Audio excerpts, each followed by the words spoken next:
In Academic IELTS Writing Task 1, you will often get a line graph, and part of your task achievement score is based on which data you include in your answer.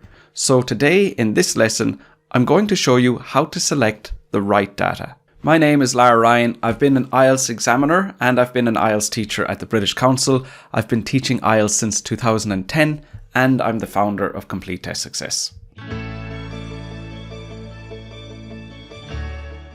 As always, you'll really help me out by clicking like on this video and subscribing to my channel. So in Academic IELTS Writing Task 1, you will have 3 paragraphs in your answer.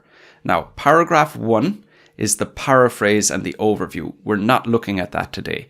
And if you put specific data into your overview, that's considered as not being an overview, and you will get a band 5 or lower for task achievement. What we're looking at today is paragraph 2 and paragraph 3. So these are your body paragraphs, and this is where you describe the specific information.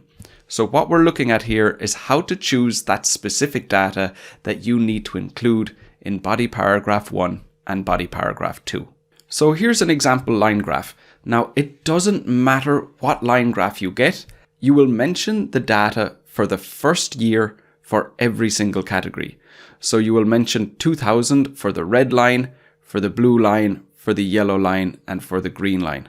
So regardless of the question and regardless of the shape of the line, you will always include the first year or the first month or the first point for every single category in every single line graph. And actually the same applies for the final figure. So again, for red, blue, green, and yellow, you will include the specific data point for 2020. Okay, so that simplifies things a bit. We will always include the first and the last piece of data, and now we just need to decide which pieces of data will we include between those 2 points. So from the start to the finish, what are we including in the middle? What I'm going to show you next is a very common mistake that we see, and this is what you should not do. So I'm going to show you something that's very common, but please remember, this is not what to do. This is an example of what not to do. So let's say we're looking at the green line for swimming. Some students will say, what was the data in 2000? What was the data in 2005 and 2010 and 2015 and 2020? So basically they include every single piece of data for the category. However, the question asks you to summarize the information by selecting and reporting the main features, and make comparisons where relevant. So if you include every single data point for every single year for every single category, you're not doing what you've been asked to do. And again, this will get you a low score. So let's look at swimming again. This is what you should do. Of course, you're going to include the first year and you're going to include the last year.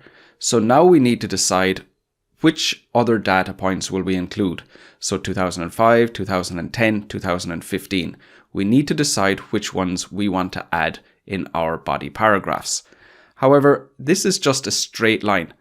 So there's nothing really important in the middle of a straight line. And therefore, we're only going to include the first and the last pieces of data for this category. So it might look something like this. Sales of swimming equipment began at $10 in 2000 and rose steadily throughout the time shown to end at $30. So the reason that it's acceptable to only include 2 data points for this category is that it's a straight line. And imagine if somebody read your answer and they knew that these 2 data points existed, they would be able to draw the straight line between them. So it's not necessary to include anything from the middle of a straight line. However, some candidates will feel like they haven't described enough pieces of data from this category, and they will try to find something else to talk about. So perhaps they will look at 2010, and they'll see that this is the point where the yellow line and the green line intersect. So they try to include that. They mention that to try and have more detail in their description. But that is not a significant piece of information. Where 2 lines intersect will never be important, and that is not something that you need to include in your answer. Okay, and let's look at tennis next. And of course, we have to include the first and the last. We will always have to include the first and the last pieces of data. And once more, as this is a straight line, these are the only pieces of data that we will mention. So this time it might look like this. The value of tennis equipment decreased steadily from start to finish, with an initial value of $30 and a final value of $10. So as we've just seen, when you're looking at a straight line, we're not going to mention anything in the middle. So really, what we're looking for is those angles. When the line changes direction, we're going to mention the points where they changed. So a good example of this is the red line football. So as always, we will mention the first, and we're also going to include that point where it changed direction. So from 2000 to 2010, it was decreasing. So we will mention 2010, and then it increased significantly until 2015, and then continued increasing at a less significant rate until 2020. And this is where there's some flexibility involved. You need to decide if it's important enough to include, and considering the fact that you only have 20 minutes to write your essay should only be about 180 words, you will need to make a decision as to whether every point is important or not. Now, the reason I say that is when I look from 2010 until 2020, it's pretty much a straight line. So I would say 2015 isn't that important, and I will remove it. And that's especially true for a situation like this where we have 4 categories. But let's say we were talking about a question where there were only 2 categories and I don't have much to talk about, then I would include that figure for 2015.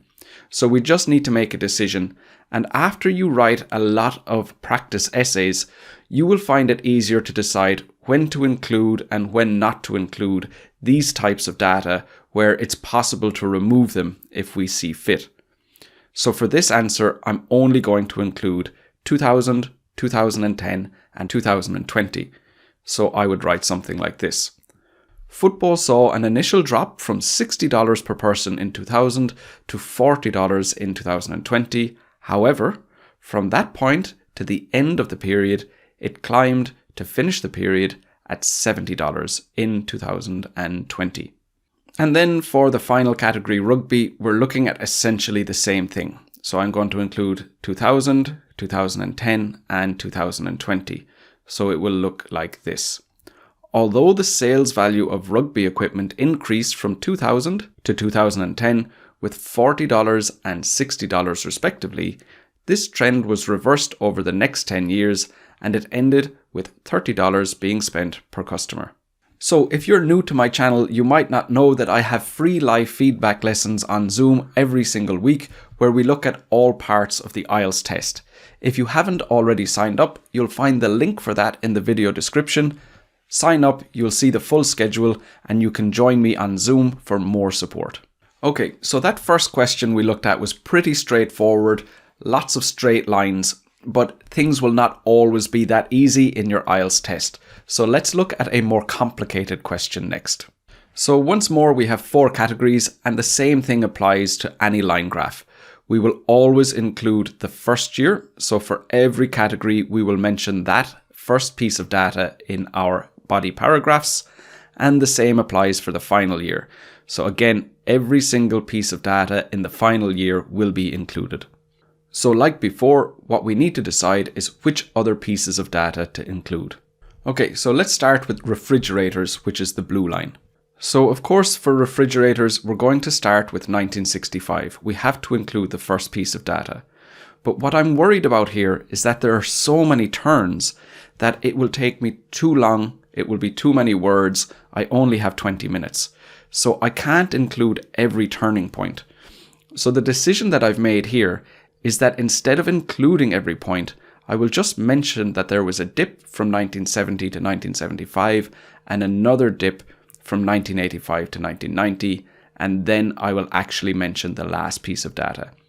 If I don't do it this way, I'll have to include 6 data points, and that seems a bit excessive. If you do that, it's okay, but are you going to run out of time? That could be the issue.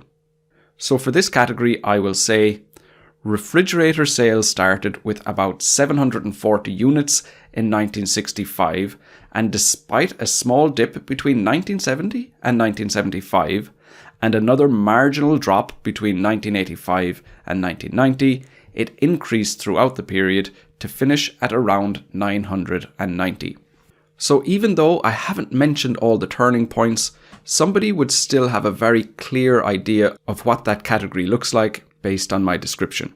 Okay, so let's move to the next one, washing machines. So of course we're going to mention the first one, and I've decided to just mention 1975 next, because that is an increase. Of course, there are two rates at which it increased, but we cannot mention everything. So we have to make decisions like this.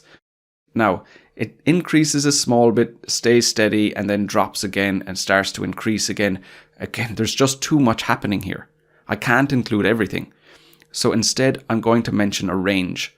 So from 1975 to after 1995, I'm going to say what the highest and lowest value was, so that the reader will understand that it kind of stayed between there somewhere. They won't know exactly what the line looked like, but they will have a general idea of where the line was. Then, of course, I will just include the last piece of data. So here it will look like this.